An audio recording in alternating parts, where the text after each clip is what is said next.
आज मैं आपको 5 महा उपाय बताऊंगी। ये पांचों महा उपाय रसोई से जुड़े होंगे। आज के पहले महा उपाय की बात कर लेते हैं।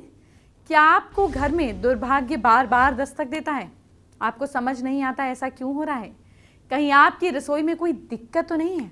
आपके घर के प्रवेश द्वार से आपकी रसोई का चूल्हा नहीं दिखना चाहिए, लेकिन फिर भी किसी वजह से आपके मेन दरवाजे के सामने रसोई बनवानी पड़े तो आप रसोई के सामने एक मोटा पर्दा लगवा दें। आइए बात करते हैं आज के दूसरे महा उपाय की। ध्यान से सुनिए, रसोई से जुड़ा दूसरा महा उपाय क्या है। क्या घर से जुड़ा दुर्भाग्य दूर करना चाहते हैं?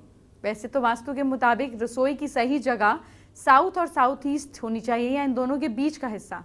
लेकिन अगर आपके घर रसोई इस दिशा में नहीं है तो आप रसोई में कुछ ऐसे चित्र लगवाएं जिसमें ऋषि मुनि यज्ञ कर रहे हों। इससे ना सिर्फ आपके घर में आर्थिक तंगी खत्म होगी, बल्कि रसोई का वास्तु दोष भी दूर हो जाएगा। अब रसोई से जुड़ा हुआ आज का तीसरा महा उपाय क्या है, ये जान लेते हैं। क्या घर में कलह रहती है? हो सकता है आपकी घर की रसोई में दोष हो। रसोई के वास्तु दोष को मिटाने के लिए तांबे के कलश में उसमें पंचरत्न को डाल दें। इसके बाद आप इस कलश को रसोई के ईशान कोण यानी कि किचन के नॉर्थ ईस्ट डायरेक्शन में स्थापित कर दें। घर की कलह दूर होगी। अब आज के चौथे महा उपाय की बात कर लेते हैं।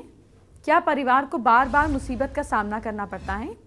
रसोई हो या घर, सामान अगर अस्त व्यस्त नहीं पड़ा होना चाहिए। अगर इधर उधर सामान पड़ा है तो आपके घर पर राहु केतु का बुरा प्रभाव पड़ता है, जिसके कारण घर के सदस्यों को कई तरह की मुसीबतों का सामना करना पड़ता है।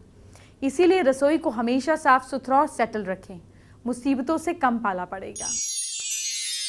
अब पांचवें महा उपाय की बात कर लेते हैं।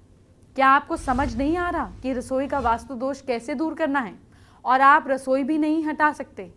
रसोई के वास्तु दोष को मिटाने के लिए सबसे आसान और सरल उपाय है कि आप रसोई की आग्नेय दिशा और पूर्व के बीच का हिस्सा लाल बल्ब उसमें लगा दें। जब भी आप खाना बनाएं तो उसे जलाकर रखें, वास्तु दोष कट जाएगा।